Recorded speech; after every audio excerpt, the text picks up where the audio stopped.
I'm Luke Russell from the Discipline of Philosophy at the University of Sydney. What counts as a life well lived? How should we treat each other?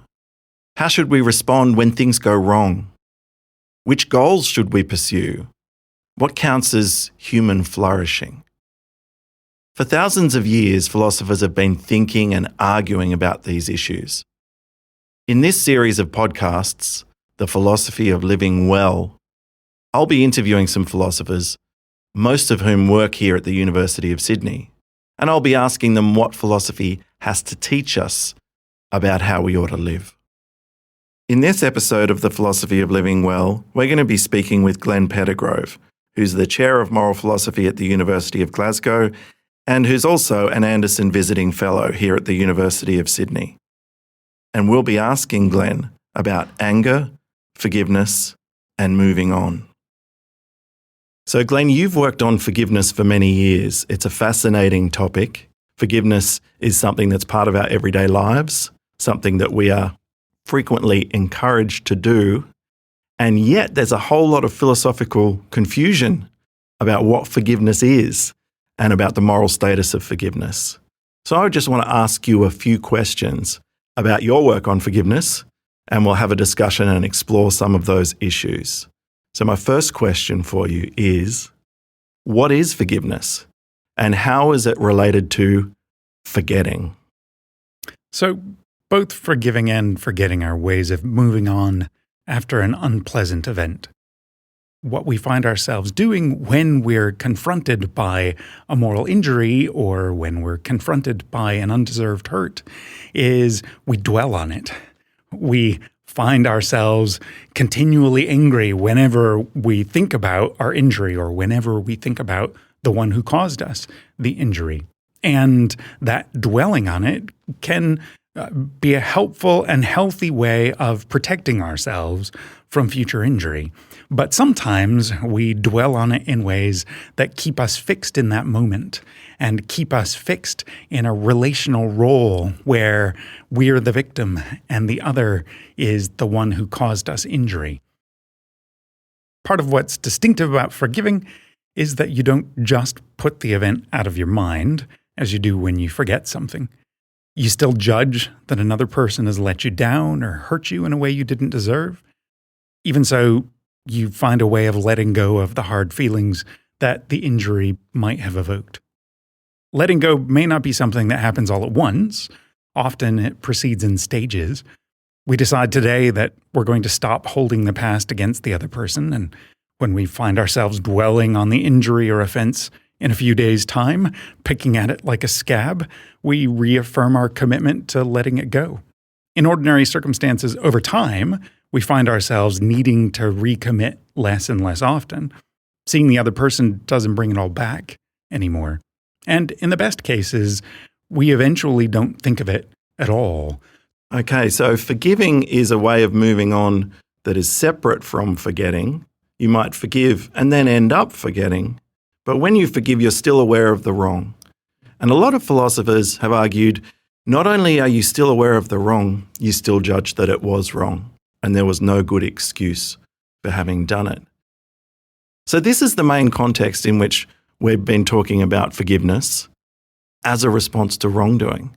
But one of your recent avenues of research has been focused on whether it might be appropriate sometimes to talk about forgiveness in a case where there was no wrongdoing. And interestingly, you've connected that thought with the songwriting of Taylor Swift. Can you tell us more about that?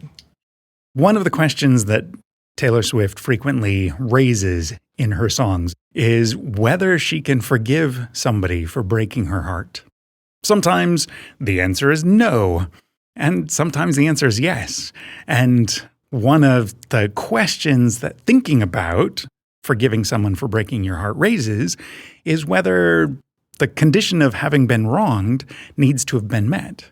Because often when we break somebody else's heart, it's not clear that we've actually wronged the other person.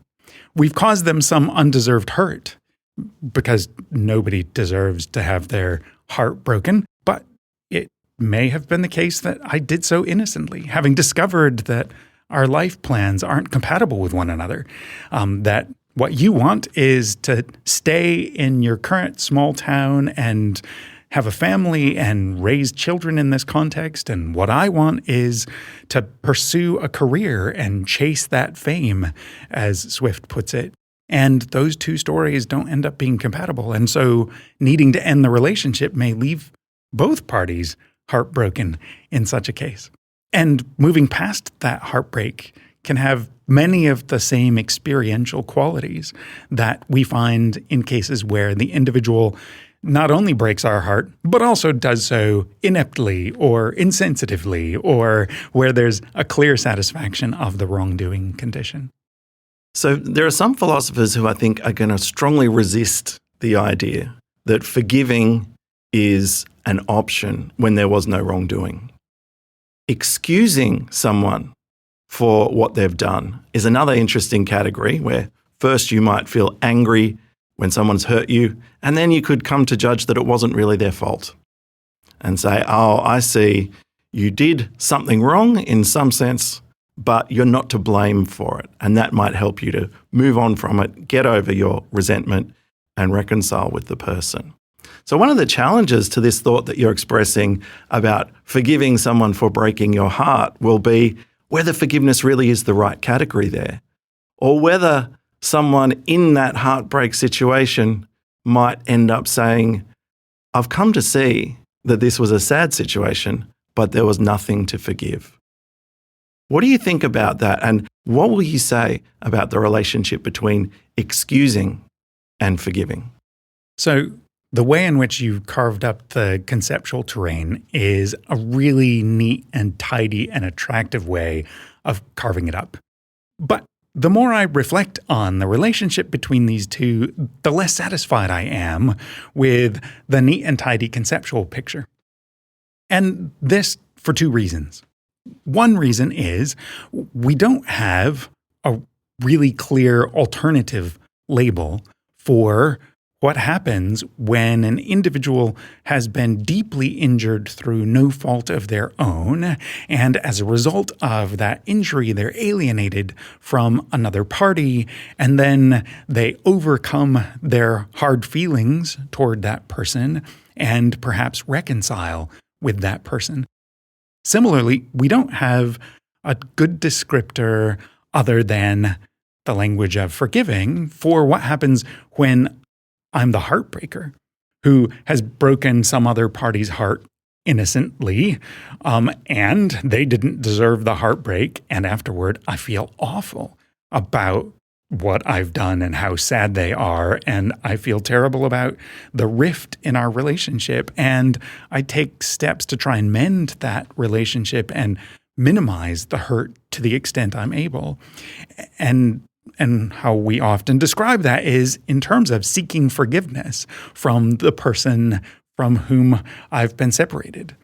So if we have a similar kind of experience on the part of the person who's heartbroken and then deals with their hard feelings and restores a relationship, and on the part of the person who's done the heartbreaking and feels remorse or regret or feels a stricken conscience in the aftermath of this, besides the language of forgiveness, then I'm inclined to go with folk terminology, even if it turns out to be messier conceptually, and grant that sometimes we might both excuse and forgive. So I've got a related question here. I'm thinking about the perspective of the person who has broken someone else's heart, but thinks, I haven't done anything wrong. The question is, would it be appropriate in that situation for the heartbreaker to apologize to the heartbroken? And if so, what would he or she be apologizing for? I think it is appropriate in that context, and to maybe set up the intuition that it's appropriate. Think of the individual who sees that they've caused another person a remarkable amount of hurt and who thinks, but I was perfectly acting according to my rights in not continuing this relationship. They didn't have any obligations that had a hold on me to continue the relationship. So what's the big deal? Such an individual's attitude would show a gross lack of concern for the person that they purportedly cared about moments before. We want some other kind of orientation. Maybe I still don't think that I should come in for a beating from all of the friends of the person whose heart I've broken, and maybe I shouldn't come in for ostracism from all of Taylor Swift's fans, or whatever the group in question might be. Nevertheless, it feels like it's perfectly reasonable for me to think at the same time, okay, it was okay for me to do this, but my doing this thing that was permitted, nevertheless, caused somebody else a lot of hurt. And causing other people hurt is a really compelling reason not to do it. And if there's a way that I can help somebody who's hurt, that provides a really good reason for me to offer that assistance. And if there's a way for me to help somebody who's hurt and I'm the person who caused the hurt, then there's an even greater reason for me to try and do something about it. And one of the ways that we do that is to say, I'm sorry. One of the ways that we do that is to use the language of apology, which we use broadly for instances where we intentionally caused some other person hurt, as well as cases where we inadvertently bump into them, or where both of us were meeting in an intersection on a sidewalk and one of us pauses mid-stride, realizing that we're throwing the other off stride, and we say, sorry about that. So there are plenty of spaces where I think we acknowledge ways in which in our social lives we might get in each other's way, bump into each other, cause each other hurts that we didn't mean to or that weren't deserved. And it's really important for us to acknowledge those cases where our exercise of agency has caused another person hurt. You are listening to The Philosophy of Living Well. Today's episode is Anger, Forgiveness, and Moving On. I want to move now to some cases of more extreme wrongdoing. So we've been thinking about forgiveness in the context of ordinary interpersonal wrongdoing, the kind of thing that inevitably happens between friends and family members. And that is a really important location in which forgiveness is relevant. But what if we start thinking about some extreme wrongs? So start thinking about violent assault, rape, murder, and so on. In this domain, forgiveness is still an option, but it's an option that seems much more high stakes, and to some people it seems really risky. So should you forgive your friend for having failed to turn up to your birthday party? You might think, I can forgive, and that is very low cost. Should you forgive someone who has violently assaulted you? That's a tougher question. And this question becomes really difficult if we start focusing on cases of wrongdoers who are completely unrepentant. Wrongdoers who not only haven't apologized, but perhaps don't even admit that they've done something wrong. In that context, some people think that we still should forgive. And there's a very strong Christian tradition of advocating unconditional forgiveness. Forgiveness even of wrongdoers who are completely unrepentant. Some of us worry that it might be too dangerous to forgive an extreme wrongdoer who's completely unrepentant. So what are your thoughts about that? Do you think sometimes it's too dangerous to forgive an unrepentant wrongdoer? So a lot is going to hinge on what you think forgiveness means. If you think forgiving also involves reconciling with the other party, taking the relationship back to the way it was before the wrong occurred, then there are going to be some clear alarm bells going off when we talk about forgiving an unrepentant wrongdoer who has shown themselves inclined to perpetrate serious crimes against others. But in ordinary conversation, we don't just assume that forgiving and reconciling automatically go hand in hand. We can forgive and choose to part ways with the wrongdoer, choose not to continue a relationship with the wrongdoer. And so if we're thinking of forgiveness as something that we can do that involves getting over this past injury and no longer thinking of that injury every time I see the perpetrator, no longer holding that past against the perpetrator, and we allow that one can do that without choosing to re-enter the kind of vulnerable situation we were in before where they could wrong us, then I think there can be room for somebody to forgive and forgive well, even if the wrongdoer has not yet seen or acknowledged the wrongness of their deeds and has not yet committed themselves to doing better in future. So some of the responses that seem prima facie to be incompatible with forgiveness, or at least in tension with forgiveness, are things like blaming the wrongdoer, feeling resentment towards the wrongdoer, and potentially punishing the wrongdoer or participating in punishment. So one of the ways we might do that, if the state is going to punish criminal wrongdoing, we might be agreeing that this perpetrator ought to be punished. We might be participating in the process by testifying or advocating for punishment. And all of those kinds of negative response to wrongdoing, blaming, getting angry, punishing, all of them seem to have some kind of self-protective function. At least that's what they're intended to do. When you get angry with the wrongdoer, you are drawing a boundary and saying, that was not okay, don't do it again. When you're punishing the wrongdoer, sometimes you're trying to put the wrongdoer in a position where they can't wrong others in the same way. So is it the case that when you forgive, you would be withdrawing those things and putting other members of the community at risk? Let me prise two parts of that question apart. One has to do with whether I think withdrawing the blame or the pursuit of punishment, rather, from the point of view of the victim is putting others at risk. And there might be some contexts in which, yes, that is the case. But in many contexts, the victim of injury isn't the only one who's engaged in the blaming. And in most contexts, the victim of the wrong isn't the only one who's engaged in pursuing punishment for the criminal perpetrator. And so if we have a community who shares the responsibility for holding wrongdoers to account, rather than that responsibility just resting on the victim, then it need not be the case that by no longer pursuing the wrongdoers' punishment or by no longer resenting them, I'm putting others at risk because other members of the community have come alongside me and are carrying this burden with me.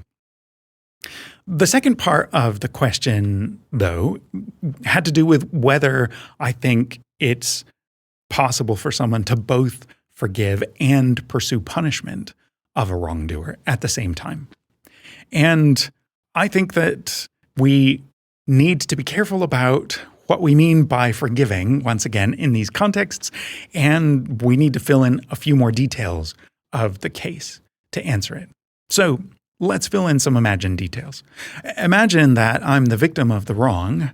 I no longer am personally holding this wrong against the perpetrator, but I think they have violated a legal premise of how we organize our lives together, and having violated that, they are susceptible to sanction on the part of the state. Can I give testimony when called upon to give testimony in the state's prosecution of this individual?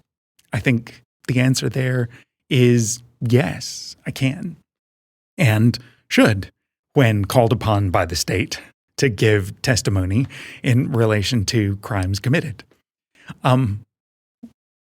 Let's imagine a slightly different case now where it's not a criminal but a tortious infraction, where the legal code that has been violated isn't the criminal law but the tort law. Could I both forgive another person and seek compensation that they're not yet willing to give in a legal context? I think, once again, I'll be inclined to say yes, but with the important caveat that in that second case, what we're going to be talking about in terms of forgiveness is specifically the psychological condition of the person who's been wronged. And that's compatible with there being a degree of relational estrangement. And from the point of view of the party who's being taken to court, it may not feel like they've been forgiven when compensation is being pursued by the person that they've wronged. So there may be a genuine disagreement between the two parties in the case as to whether they've forgiven. One of these parties, the victim, will say, yes, I've forgiven, meaning I'm not angry whenever I think about this case, but I still have lost this and I need you to make this right. And the other party might say, look, you haven't forgiven me, meaning by that there's still an issue between us and you're pursuing that issue. You're not letting it go. And so when the two parties disagree about whether forgiveness has taken place in this context, what we may have is two people talking past one another with reference to overlapping but not identical conceptions of what we do when we forgive. I want to finish up with one question, and this connects with some of your earlier research on the relationship between forgiveness and love. So forgiving is frequently praised in Christianity, and it's often described as a response that is compassionate or that's generous or that's loving. So do you think there is a connection between forgiveness and love? Do you think that the only way to be a properly loving person is to forgive those who've wronged you? And do you think it's possible to love someone while refusing to forgive them? Not surprisingly, I think the relationship between forgiveness and love is messy. Some of the people who make us angriest are people we love dearly. We expect more of them than we expect of strangers. We're more vulnerable to them, and thus we put ourselves in positions where they can hurt or disappoint us more frequently than strangers. And so many of the relationships that we find ourselves with greatest difficulty forgiving can be relationships with those whom we love most. So there isn't a straightforward, well, if you love, then automatically you'll forgive kind of relationship in play. Nevertheless, there is a way in which loving another might pave the way for or help motivate certain kinds of forgiving acts. When I love another, I am inclined to appreciate the other's good qualities.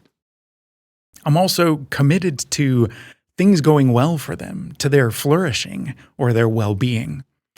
And part of them doing well, them flourishing, will often involve us not being relationally estranged, them not experiencing the difficulties and tensions that go with me being angry at them. But things going well for them won't simply happen if I paper over their past bad behavior and pretend that it didn't occur. If we just never talk about ways in which they consistently betray my trust, say, then I'm not enabling them to flourish. I'm allowing them to avoid the consequences of certain kinds of behavior that are inconsistent with their flourishing. And so it may turn out that sometimes what love requires of me and what love motivates me to do is to confront the other in the difficult ways associated with vocalizing blame and putting relational and emotional distance between us. But provided I'm working with another party who's also prepared to work with me, then the motivational structure of wanting things to go well for them and of being inclined to see what there is in them to be appreciated will, I think, characteristically help move us in the direction of forgiving. I'm Luke Russell from the Discipline of Philosophy at the University of Sydney, and I've been talking in this episode of The Philosophy of Living Well with Glen Pettigrove. Thanks for listening. This podcast series is presented by the Discipline of Philosophy in the School of Humanities at the University of Sydney and was recorded and produced by Peter Adams. These interviews were recorded on the traditional lands of the Gadigal of the Eora Nation.